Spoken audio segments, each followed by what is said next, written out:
Hola, en esta lección hay varias cosas que quiero tratar. Lo primero que quiero hacer es ver de nuevo el ejemplo que se trató en la lección anterior de una forma más directa, utilizando la forma integral de la ley de Gauss, y después hablar de algunos resultados un tanto más generales y que van a ser muy importantes en lo que sigue. Entonces, primeramente, como decía, voy a regresar al problema que tratamos en la lección pasada, en donde se tenía la región entre dos esferas concéntricas, una de radio A minúscula, otra de radio B minúscula,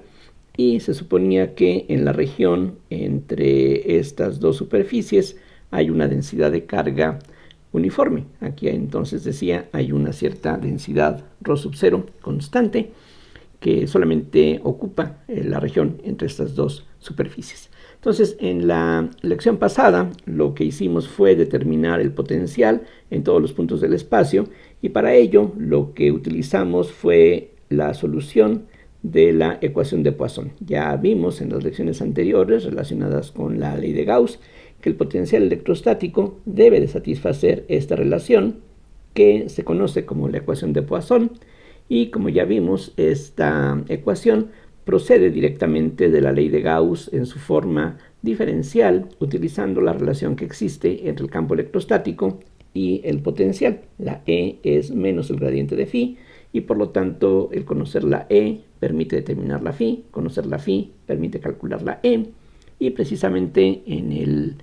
procedimiento que vamos a ver enseguida, tendríamos una forma de obtener nuevamente el potencial que hallamos en la lección anterior, pero en este caso vamos a ver que resulta mucho más sencillo si empleamos la ley de Gauss en su forma original que habíamos establecido previamente. Entonces aquí lo que ayuda, lo mismo que en el procedimiento que vimos en la lección anterior, es la altísima simetría que tiene el problema. Aquí simplemente por dicha simetría, por la simetría esférica que existe, lo que debemos esperar es que haya un campo eléctrico que apunta radialmente hacia afuera, y ya sabemos que en el hueco de esta figura, adentro de esta esfera de radio A, el campo tiene que ser cero. Entonces ahí ya, sabiendo esto, ya no dibujo líneas de campo en el interior del hueco, allí el campo vale cero. Pero fuera de esa región hay un campo eléctrico que tiene que estar apuntando radialmente hacia afuera si la densidad de carga es positiva, y hacia adentro si es negativa. Entonces, si me interesa, por ejemplo, determinar el campo en algún punto en el exterior de esta distribución, aquí nuevamente la opción que tenemos para utilizar la ley de Gauss en forma integral es prácticamente única. Lo que necesitamos es considerar una superficie esférica imaginaria que pase justamente por este punto P. Entonces el radio de esta esfera vamos a llamarle R minúscula, y en este momento estamos suponiendo que ese radio es mayor que la B. Entonces piensen ustedes que se trata de una esfera concéntrica con las anteriores, y lo que la simetría nos permite deducir es que la intensidad del campo en este punto P, que es el punto de interés, esa intensidad tiene que coincidir con la intensidad que habría en todos los puntos de esta esfera de radio R. Entonces la ley de Gauss, recuerden, lo que nos dice es que para cualquier superficie cerrada, y aquí recalco lo de cualquier, aquí simplemente no estamos tomando cualquier superficie, aunque cualquier superficie haría válida la ley de Gauss. Aquí lo que ocurre es que solamente hay una superficie que nos ayuda para calcular la magnitud del campo eléctrico. Entonces lo que tenemos es que la integral de E punto de A tiene que ser igual a la carga encerrada, y esa carga encerrada, que hay que dividir después entre epsilon 0, se puede determinar muy fácilmente gracias a que la densidad de carga es constante. Entonces lo que necesitamos hacer es multiplicar la densidad de carga que existe en esta región por el volumen de esa región. Pero ese volumen es simplemente la resta de los volúmenes de dos esferas de radios B y A respectivamente. Entonces lo que vamos a tener aquí es 4/3 de pi por B cúbica menos A cúbica. Del otro lado, esta integral que representa el flujo del campo eléctrico a través de esta esfera se puede calcular simplemente multiplicando la magnitud del campo en el punto P. Aquí recuerden, lo único que vamos a poder determinar es la magnitud del campo porque la dirección ya la hemos supuesto y justamente la dirección del campo tiene que ser colineal con el elemento de superficie normal a esta esfera. Por eso entonces nos queda aquí un producto de magnitudes. La magnitud que es constante la sacamos de la integral y la integral de dA en magnitud nos daría el área de esta esfera, lo cual corresponde a 4pi r cuadrada. Por lo tanto, el campo eléctrico en este punto P, que se encuentra afuera de esta esfera, pues va a ser igual a ρ sub 0 sobre 3 epsilon 0 por b cúbica menos a cúbica sobre r cuadrada. O otra forma más simple de escribir el resultado, que corresponde a notar, como ya se dijo, que esta expresión que tenemos desde aquí hasta acá representa la carga total de esta distribución, que es lo que habíamos llamado ya Q mayúscula al final de la lección pasada. Entonces esto es cierto y por lo tanto el campo eléctrico se puede también expresar como 1 sobre 4pi epsilon 0 por Q entre r cuadrada, que nuevamente significa que el efecto que produce esta distribución de carga al ser esféricamente simétrica es equivalente a que toda la carga estuviera concentrada en el origen. Entonces ahí no hay nada, digamos, novedoso pues que agregar a lo que ya conocíamos previamente. Lo mismo en el interior de este hueco, el campo eléctrico vale 0, lo cual se puede ver de nuevo pensando, no lo voy a hacer en detalle porque ya lo hemos tratado antes, pensando otra vez en una superficie esférica, pero si ahora me fijo en un punto que está en el interior del hueco, nos fijamos en una esfera de un radio menor que a, y como la carga encerrada es 0 en esa superficie esférica, entonces el flujo tiene que ser 0 y el campo tiene que ser 0.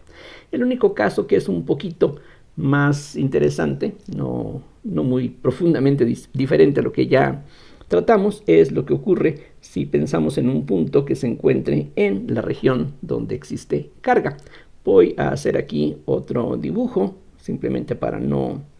estar allí agregando más líneas a lo que ya teníamos. Entonces aquí de nuevo tenemos el radio A, el radio B, la región cargada uniformemente.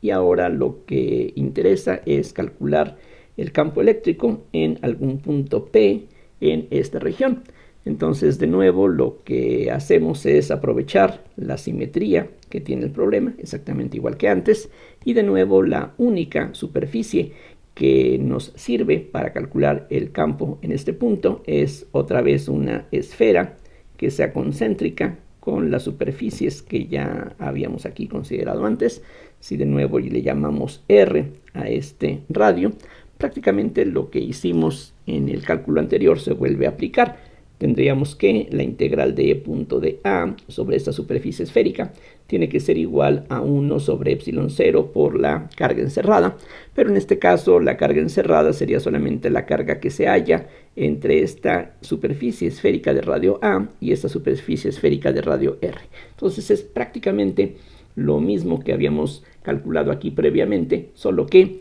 el radio más grande sería R en lugar de B, es decir, aquí lo que vamos a tener es ρ sub 0 por 4pi sobre 3 por R cúbica menos A cúbica. Del lado izquierdo, nuevamente, lo que vamos a tener es la magnitud del campo eléctrico en el punto P, que se va a repetir en todos los puntos de esta superficie por la simetría que existe, y eso va a quedar multiplicado otra vez por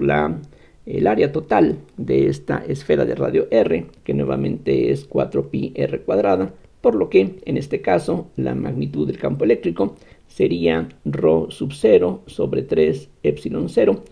por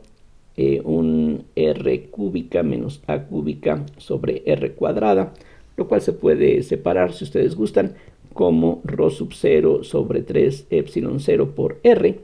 menos ρ sub 0 sobre 3 epsilon 0 por a cúbica sobre r cuadrada, simplemente para que concuerde con la expresión que habíamos obtenido al final de la lección anterior. Entonces vean que el procedimiento que aquí estamos aplicando es mucho más sencillo que lo que hicimos en la lección anterior, pero como señalaba, el hecho de que uno sepa cómo integrar esta ecuación en algunos casos va a ser de utilidad, por lo que vamos a ver más adelante, cuando ya la simetría no nos ayude para calcular el campo mediante la ley de Gauss. Aquí nuevamente repito, tanto la ley de Gauss como la ecuación de Poisson son válidas en general. Ambas se deducen de la ley de Coulomb, que es aquí el postulado básico de la electrostática. Y el único problema es que no siempre va a ser tan simple como en estos ejemplos el calcular el campo o el potencial mediante los métodos que aquí hemos estado aprovechando. En la lección pasada, el resolver la ecuación de Poisson no fue difícil gracias a que la simetría nos dijo que el potencial solamente podría depender de la coordenada radial, y eso fue lo que nos permitió reducir la ecuación parcial que tenemos aquí en general a una ecuación ordinaria que definitivamente fue muy fácil de resolver. Como me había mencionado también, si en lugar de suponer que aquí hay una densidad constante, suponemos que hay una densidad que puede depender del radio, es decir, lo que tenemos es una serie de capas con diferente densidad, bueno, el problema no es algo mucho más complicado en principio. La única diferencia es que al ir integrando, pues tendríamos otras funciones que no son precisamente una constante como lo que consideramos en el ejercicio de la lección anterior. Vamos a dejar esto que aquí hemos estado tratando. Desafortunadamente, este método que aquí hemos aplicado para calcular el campo eléctrico solamente sirve directamente para casos en donde hay una enorme simetría, y eso entonces nos reduce enormemente los ejemplos que podemos tratar a planos infinitos, como ya hemos visto, hilos infinitos, esferas, cilindros infinitos. Lo único que sería algo más realista, algo que se pudiera realmente tener en el laboratorio, es el caso de esferas. Las demás figuras son planos infinitos, hilos infinitos, cilindros infinitos, para que exista simetría. Este es el único caso de las esferas en donde sí podemos tener algo cercano a lo que se puede conseguir realmente en el laboratorio o en la práctica. Vamos a ver ahora algunos desarrollos básicos que van a ser interesantes por otras razones. Entonces vamos a regresar a lo que ya hemos visto previamente, pero ahora vamos a analizarlos con un poquito más de detenimiento. Entonces, piensen ustedes que tenemos una región del espacio en donde existe una cierta densidad de carga, no necesariamente uniforme. Aquí justamente lo que me interesa es pensar en cualquier distribución de carga que puede variar de densidad de un punto a otro. Entonces ya hemos visto que para estas situaciones conviene tener por una parte una variable R' que va a servirnos para indicar los puntos en donde hay esta densidad de carga, y tenemos por otro lado un vector de posición R que representa el punto donde vamos a calcular el campo o el potencial electrostático que esta distribución de carga produce. Entonces tenemos una fórmula general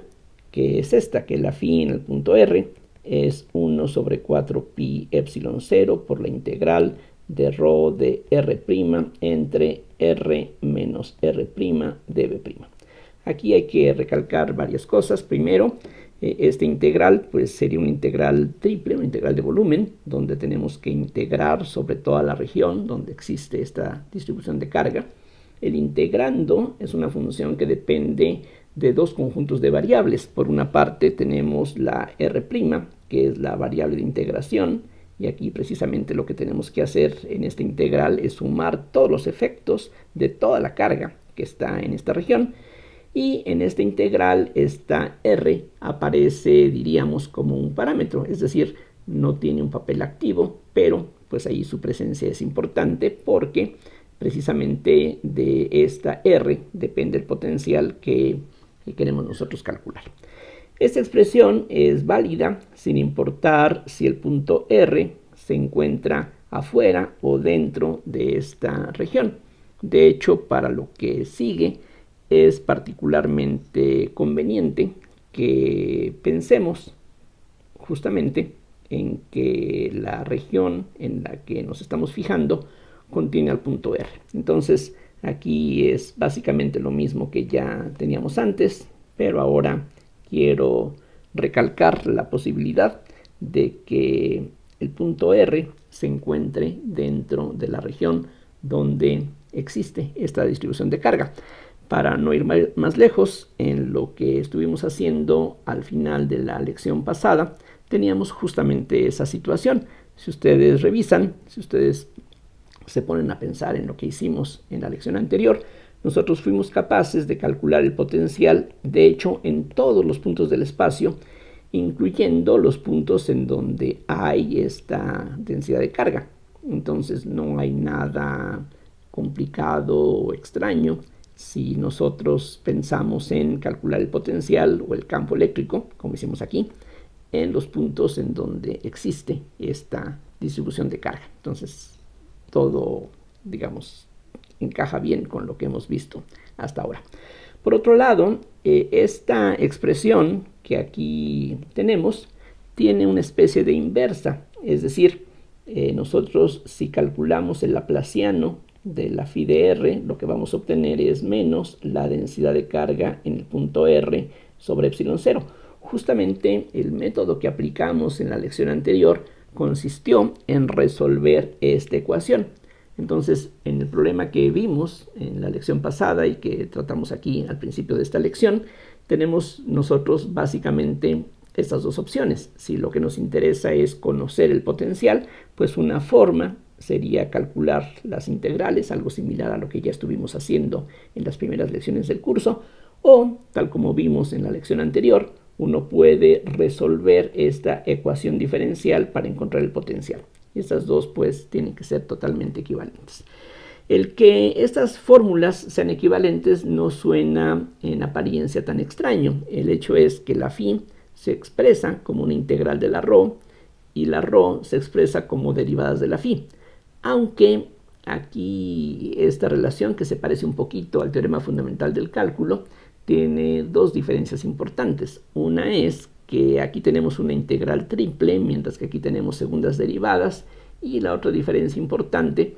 es que de este lado de esta ecuación de Poisson aparece solamente la rho sin esta norma de R menos R'. Entonces esto tiene cierto parecido, decía, a la relación que hay entre derivación e integración, pero definitivamente aquí las cosas son un tanto más complicadas y justamente de eso quiero hablar enseguida. Porque si yo sustituyo esta expresión para la phi en esta otra fórmula, lo que debo de obtener es una identidad. Y exactamente lo que uno encuentra es esto, que al tomar el laplaciano de 1 sobre 4 pi epsilon 0 de la integral por la integral de rho de R' entre la magnitud de R menos R' de B', vean que aquí lo que estoy haciendo es, como decía, sustituir esta expresión aquí dentro, y el resultado tiene que ser menos rho de R entre epsilon 0. Entonces esto equivale a decir que 1 sobre 4 pi epsilon 0 por la integral de rho de R' por el laplaciano de 1 entre R menos R' de B' es igual a menos rho de R sobre epsilon 0. Aquí lo que hemos hecho es utilizar que este laplaciano se refiere o contiene derivadas con respecto a las coordenadas del vector R, mientras que esta rho depende de R', que es aquí la variable de integración. Entonces, por esa razón podemos meter estas derivadas aquí dentro del integrando, y como esta rho no depende de las variables no primadas, pues aquí la podemos extraer de esas derivadas. Lo único que depende de las variables x, y, z o equivalente es este vector, y entonces por eso es que las cosas se pueden hacer de esa manera. Ahora, hay que recordar, o también eso es fácil de ver directamente, que, por ejemplo, cuando calculábamos el gradiente de 1 menos R'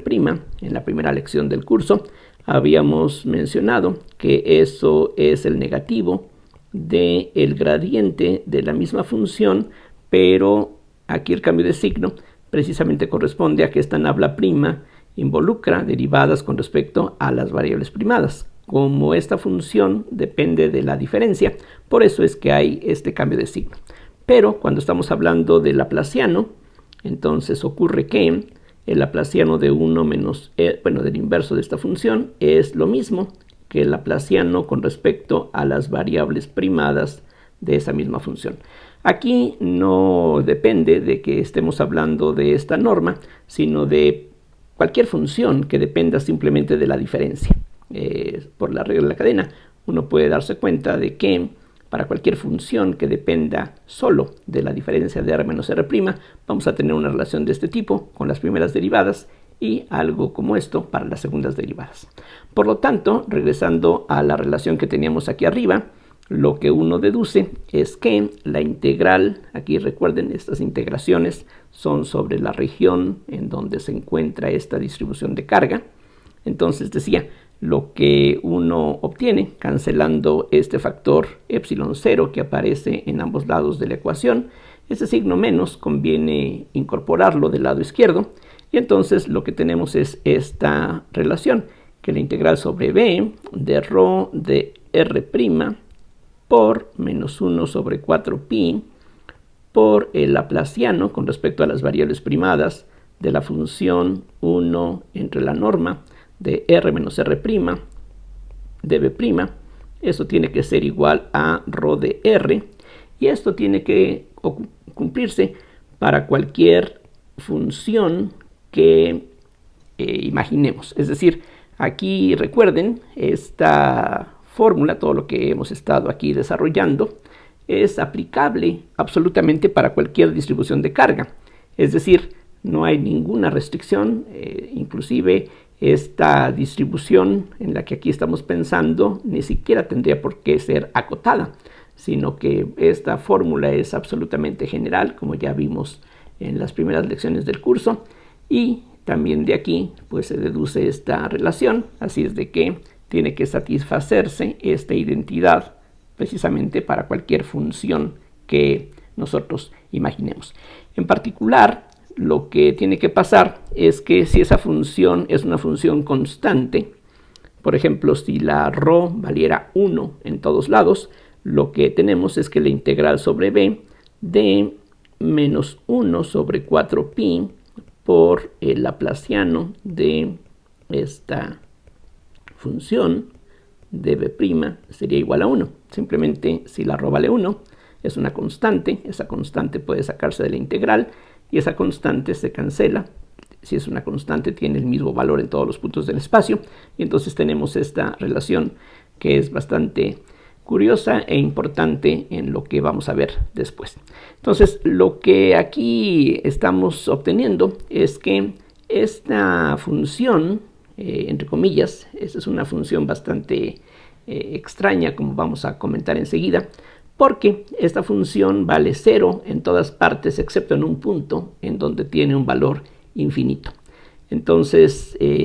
aquí precisamente lo que se puede ver es que esta función, que se denota con una delta minúscula de argumento r menos r' y se conoce como la delta de Dirac,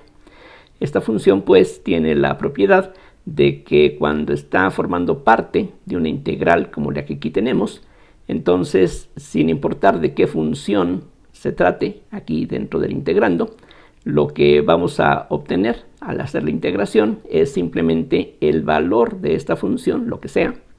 en el punto donde el argumento de la delta vale 0. Quizá todo esto suena un poquito complicado a primera vista, pero bueno, es conveniente irse familiarizando con esta propiedad. Aquí simplemente como comentario, vale la pena hacer una analogía para que, bueno, quizá esto pueda ayudar. Si ustedes están familiarizados con la delta de Kronecker, ahí tenemos lo siguiente. Si tenemos una suma, digamos, desde 1 hasta n, de algunos coeficientes, por ejemplo, a sub i por una delta de Kronecker, entonces el resultado es a sub j. ¿Qué es lo que ocurre allí? La delta de Kronecker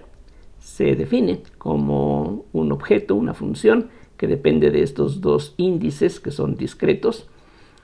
de tal forma que cuando i y j son iguales entre sí, la delta vale 1, cuando son diferentes vale 0. Entonces, en esta suma, si la desarrollamos explícitamente, vamos a tener una colección de n términos, pero en esos n términos solamente va a haber uno, cuando mucho, en donde esta delta va a ser diferente de 0. Entonces de la suma solamente queda un solo término, y en ese único término es aquel donde i y j son iguales, y en ese caso la delta vale 1, y por eso es que el resultado de la suma es simplemente a sub j. Vean que esta situación es similar a lo que tenemos aquí. En lugar de una integral, aquí hay una suma. En lugar de una función que depende aquí de una variable continua, aquí depende de una variable discreta. Y lo que hace esta delta de Kronecker es similar a lo que hace esta delta de Dirac. Esta delta lo que produce es que cambia este índice i por el índice j. Aquí ocurre algo similar. Esta delta cambia esta r' por la r. Entonces, pues quizá esto ayude a pues familiarizarse, repito, acostumbrarse al uso de esta función, que decía es una función bastante peculiar y por lo mismo se le conoce dentro de la literatura matemática como una distribución, aunque la palabra distribución tiene muchos significados en las matemáticas, o también se le conoce como una función generalizada, precisamente por estas propiedades curiosas que tiene. Vamos a demostrar que esta función, de una manera explícita, vale 0 en todas partes, excepto en el punto donde la r' y la r son iguales. Entonces, para eso lo que va a ser conveniente es hacer una traslación de los ejes, es decir, en lugar de poner el origen aquí donde está, que es un punto totalmente arbitrario, vamos a colocarlo justamente en este punto R, o sea, dejamos fijo este punto del espacio y ahí ahora trasladamos el origen. Entonces, trasladando el origen al punto que previamente estaba representado por el vector r, entonces en ese caso las expresiones que tenemos se simplifican un poquito, porque si ahora el origen es este punto, entonces esta r vale 0, y lo que nos queda es algo mucho más simple, como veremos enseguida. Lo que vamos a tener es el laplaciano de, bueno, el laplaciano de esta función se convierte en simplemente el laplaciano de esta otra función. Entonces, ya en esa situación, lo que vamos a tener aquí, una vez que hemos efectuado esta traslación, como les decía, el punto r' ahora pues va a ser nuevamente cualquier punto del espacio, y con respecto a este nuevo origen vamos a utilizar coordenadas esféricas para calcular este laplaciano. Entonces esta distancia sería la coordenada r, que nos es familiar de las coordenadas esféricas, y en ese caso pues esto sería lo mismo que el laplaciano de la función 1 sobre r. Ya en este nuevo origen, esta distancia que teníamos previamente se convierte en la coordenada radial r, pero hay que recordar que el laplaciano tiene esta forma: es 1 sobre r cuadrada parcial con respecto a r cuadrada de la parcial con respecto a r de la función, que en este caso es 1 sobre r precisamente, más otros términos que tienen que ver con las derivadas respecto a θ y a φ, que en este caso van a dar 0, porque la función que aquí tenemos no depende de esos ángulos. Así es de que el cálculo de lo que aquí necesitamos es bastante sencillo. Simplemente vamos a tener 1 sobre r cuadrada, la derivada con respecto a r, que en realidad es una derivada ordinaria. Y ahora, recordando que la derivada de 1 sobre r es menos r a la menos 2, todo este producto es menos 1, y por lo tanto el resultado de la derivada es 0, siempre y cuando la r no sea 0, porque justamente en r igual a 0 aquí tenemos problemas. De hecho, esta misma función está indeterminada. Así es de que lo que estamos aquí viendo es que esta función delta vale 0 efectivamente en todos lados, pero no puede ser 0 en todos lados absolutamente, porque si fuera 0 en todo el espacio, su integral sería 0 también. Entonces aquí tiene que pasar algo justamente en el origen donde este cálculo no es válido. Entonces, para saber qué pasa exactamente en el origen, lo que vamos a hacer es aplicar el teorema de Gauss, y entonces lo que se obtiene es esto. Entonces, por otra parte, si nos fijamos aquí por conveniencia en una esfera, digamos de radio A, y calculamos la integral sobre esta región de, aquí este sería el volumen B, del laplaciano de esta función que ya teníamos previamente. Entonces esto lo vamos a integrar sobre el volumen. Esto pues es lo mismo que la integral sobre B de la divergencia del gradiente de esta función. Y el teorema de Gauss nos dice que una integral de una divergencia es lo mismo que la integral sobre la superficie que encierra a esta región de el flujo de este campo vectorial. Eso es lo que necesitaríamos ahora integrar. Pero otra vez, este gradiente que aquí aparece es muy simple porque esta función nada más depende de R. Y recordando lo que ya habíamos utilizado previamente para calcular el gradiente en coordenadas esféricas, aquí lo que vamos a tener es simplemente la parcial con respecto a R de esta función por un vector unitario radial por dA. Aquí nos conviene, como dije antes, tomar una esfera con centro en el origen, porque en este caso el vector unitario normal va a ser paralelo al vector radial, así es de que el producto punto que aquí aparece se reduce simplemente a la magnitud de dA, y por otro lado lo que tenemos al calcular la derivada que aquí hace falta sería entonces la integral sobre la superficie de esta esfera de menos 1 entre R cuadrada por dA, pero en los puntos de la esfera la distancia radial es constante, vale A,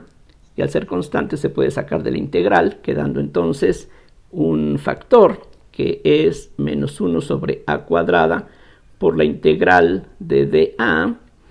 Aquí, bueno, casualmente el radio se llama A y aquí la A aparece representando el área, pero espero que no haya confusión a pesar de eso. Y esta integral última pues nos va a dar el área total de esta esfera, que como sabemos muy bien es 4pi por el radio al cuadrado, de tal forma que esto es menos 1 sobre A cuadrada por 4pi A cuadrada, y el resultado final es igual a menos 4pi, sin importar cuánto valga el radio. Ya de hecho, el que las cosas resulten así, el hecho de que la A cuadrada se cancele, es una demostración nuevamente de que este laplaciano vale 0 en todas partes excepto en el origen. Por esto, porque si yo tomo un radio pequeño o un radio grande o más grande, de todas maneras esta integral vale lo mismo, menos 4pi. Entonces quiere decir que la función que aquí tenemos integrando tiene que ser 0 prácticamente en todos lados, porque precisamente sin importar si extendemos más esta región de integración, de todas maneras la integral sigue siendo exactamente lo mismo. Entonces si uno pasa este factor de menos 4pi a la izquierda, entonces lo que obtenemos es justamente lo que aquí ya se había afirmado en la parte superior. Aquí voy a reducir un poquito la escala para que se pueda notar fácilmente que eso es lo que estamos comprobando. Vean que con este menos 4pi del lado izquierdo tenemos justamente lo que aquí aparece, y entonces estamos probando explícitamente que esta integral vale 1, tal como se desprendía pues de lo que ya habíamos hecho previamente. No vamos a estar utilizando de una manera muy extensa esta delta de Dirac, pero sí más adelante, cuando hablemos en particular de las ecuaciones de la magnetostática, vamos a volver a utilizar esta relación que pues de vez en cuando resulta de utilidad. Otra cosa que también vamos a encontrar posteriormente es el uso de estos trucos, como lo que aquí vimos, de que unas derivadas pueden entrar dentro de la integral y una vez ahí dentro pueden cambiar de identidad para tener otras expresiones que resultan más convenientes, como ya lo hemos visto en este caso. Vean que cuando nosotros fijamos el punto R ahí al tratar del origen, entonces ya deja de ser variable. Este punto ya es algo fijo, pero eso no es problema porque aquí ya cambiamos de variables, entonces todo tiene perfecto sentido tal como aquí hemos visto. Para terminar esta lección, lo que vamos a ver ahora es un ejemplo muy elemental que en realidad podríamos haber tratado prácticamente desde la primera lección, pero conviene dejarlo para esta parte porque más adelante vamos a necesitar mucho de lo que vamos a ver a continuación, y me refiero al campo de un dipolo eléctrico y en particular de un dipolo puntual. Entonces aquí vamos a hablar acerca del campo de un dipolo puntual. Esto que voy a tratar enseguida es algo que debe de ser conocido básicamente para ustedes. Un dipolo básicamente se puede construir pensando en dos cargas puntuales, digamos una carga menos Q y una carga más Q, separadas a una cierta distancia que se suele representar por la letra L minúscula. Y de hecho aquí lo que va a ser conveniente es definir un vector que también vamos a representar con la letra L, pero ahora se trata de un vector que por convención va de la carga negativa a la carga positiva. Entonces aquí es importante que la carga neta sea 0, y esto pues es un dipolo que se va a convertir en un dipolo puntual cuando tomemos el límite en el que la L, la distancia entre las dos cargas, tienda a 0, y eso, como muchos otros conceptos, es una idealización conveniente, como veremos enseguida. Entonces vamos a suponer que tenemos un sistema de coordenadas y con respecto a ese sistema vamos a tener vectores de posición para estas cargas. Voy a llamar R' al vector de posición de la carga menos Q, y entonces el vector de posición de la otra carga no necesita un nombre propio, sería simplemente R' más L. Aquí pues lo agrego, pero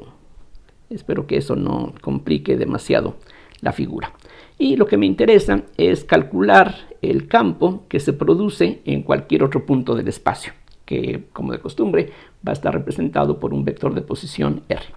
Entonces lo que hay que recordar es que para una carga puntual el potencial es simplemente 1 sobre 4 pi epsilon 0 por la carga entre la distancia entre la carga puntual y el punto de observación, y además que el potencial, lo mismo que el campo eléctrico, satisface un principio de superposición. Si yo quiero calcular el potencial o el campo que hay aquí debido a estas dos cargas, calculo separadamente los potenciales o los campos y después sumo los resultados.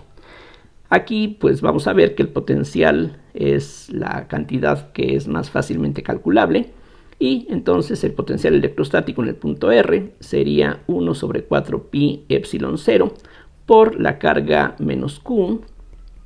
que es la carga que tiene este punto, entre la distancia que hay entre estos dos puntos, que es precisamente la norma de R menos R'. Ese sería entonces el potencial que esta carga puntual produce en este punto, y eso es algo que ya habíamos tratado en la primera lección. Ahora a eso voy a agregarle 1 sobre 4 pi epsilon 0 por Q, que corresponde a la carga positiva que tenemos aquí, entre la distancia que hay entre esos dos puntos, y esa distancia entonces sería R menos R'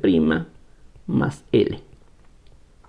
Aquí por supuesto se puede factorizar si gustamos un Q sobre 4 pi epsilon 0, que entonces multiplica a 1 sobre la norma de R menos R' menos L positivo, menos 1 entre la norma de R menos R'. Y hasta aquí esta es una expresión exacta, pero esa expresión exacta, por muy exacta que sea, no es algo conveniente. Vean que no es particularmente sencilla, y hasta aquí, por ejemplo, este resultado sería perfectamente válido sin importar qué tan grande o pequeña sea la longitud L. Esto es de cualquier manera estrictamente cierto. Lo que queremos es justamente suponer que vamos a estar interesados en puntos muy alejados de este par de cargas, y aquí lo de muy alejados quiere decir que la distancia a este dipolo, a este par de cargas, esa distancia es muy grande en comparación con la separación L. En este caso, lo que podemos hacer es desarrollar esta función, que es la parte que depende de L, como una serie de potencias, y para ello lo que conviene utilizar es la fórmula del binomio de Newton. Entonces recordemos que si tenemos un binomio, digamos dos números reales, a más b, a una potencia n, que puede ser cualquier número real en principio, esto es igual a la n más n por a la n menos 1 por b, más n por n menos 1 sobre 2 por a la n menos 2 por b cuadrada, etc. Y en el caso en que la n es un número natural, esta suma termina en el n más un término. En total tendríamos n más un término si la n es natural, pero si no, esto es una serie infinita que puede ser convergente o no. Y para que tenga sentido la igualdad, pues se necesita, por supuesto, que el lado derecho sea una serie convergente. Entonces vamos a aplicar este resultado para calcular en forma aproximada esta expresión que aquí tenemos, y para eso entonces vamos a utilizar una serie de resultados que deben de ser familiares para ustedes. Entonces primero lo que podemos hacer es escribir esta función de esta otra manera, como r menos r' menos l punto r menos r' menos l, tomando en cuenta que cuando uno multiplica un vector cualquiera por él mismo, lo que obtenemos es la magnitud de ese vector al cuadrado, de tal forma que esa magnitud al cuadrado, al elevar la potencia menos un medio, corresponde a lo que está aquí escrito. Ahora,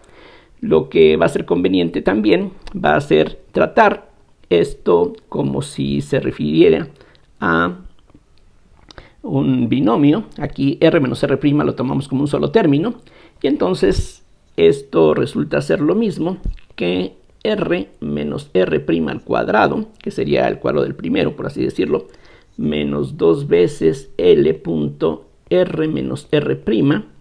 más l punto l, tomando en cuenta que el producto punto es conmutativo y distributivo, tal como el producto ordinario de números reales, y por eso se puede desarrollar de esa manera esta expresión. Entonces ahora sí, hacemos uso de esta fórmula del binomio de Newton, y entonces lo que vamos a tener es este primer término elevado a la potencia menos un medio, pero eso es precisamente 1 entre r menos r', y después lo que aparece es el exponente, esta n, que sería menos un medio en este caso. Entonces tenemos aquí menos un medio de la a la n menos 1, o sea, en este caso sería esta expresión a la potencia menos 3 medios, y eso corresponde a 1 entre r menos r' al cubo, que hay que multiplicarlo por la b, y la b sería todo lo que aparece aquí enseguida. Entonces lo que corresponde es menos 2l punto r menos r' más l cuadrada, y después hay otros términos que siguen, pero ya en todos ellos van a aparecer, pues debido a esta b cuadrada, sería esto al cuadrado, lo cual entonces va a llevarnos a l's cuadradas y términos de orden superior. Aquí la idea es conservar nada más hasta el primer orden, entonces haciendo eso, de quedarnos al primer orden solamente, esto es aproximadamente 1 entre r menos r', y después tendríamos más l punto r menos r', el menos 2 se cancela, entre r menos r' al cubo. Los demás términos los ignoramos, y precisamente ahí es donde interviene la suposición de que estamos muy alejados de este dipolo, y muy alejados significa que esta separación es muy grande en relación con la L, y por eso es que podemos despreciar los términos que siguen, y hasta aquí sería pues una aproximación solamente. Si sustituimos esta expresión aquí arriba, lo que va a ocurrir es que este primer término se va a cancelar, y por lo tanto el potencial que obtenemos es 1 sobre 4 pi epsilon 0, o bueno, Q sobre 4 pi epsilon 0 que ya teníamos, por L punto R menos R' sobre R menos R' al cubo, y esto se suele escribir de esta otra forma equivalente, como 1 sobre 4 pi epsilon 0 por P punto R menos R' sobre R menos R' al cubo, donde P se define como el producto de Q por L y se denomina el momento dipolar del dipolo eléctrico que aquí tenemos. Entonces, esas son pues las consideraciones que aquí hacemos, y precisamente en el límite en que tenemos un dipolo puntual, esta expresión se convertiría en algo exacto. Ya en la siguiente lección vamos a regresar a este punto, donde vamos a hablar también de los multipolos de una distribución de cargas en forma más general, pero bueno, como decía, este concepto va a ser algo muy importante más adelante cuando hablemos acerca de los campos eléctricos en la materia, sobre el fenómeno de la polarización eléctrica. Así es de que, bueno, conviene cuanto antes irnos familiarizando a fondo con esta definición. Bien, por ahora eso sería todo. Agradezco su atención y hasta la próxima.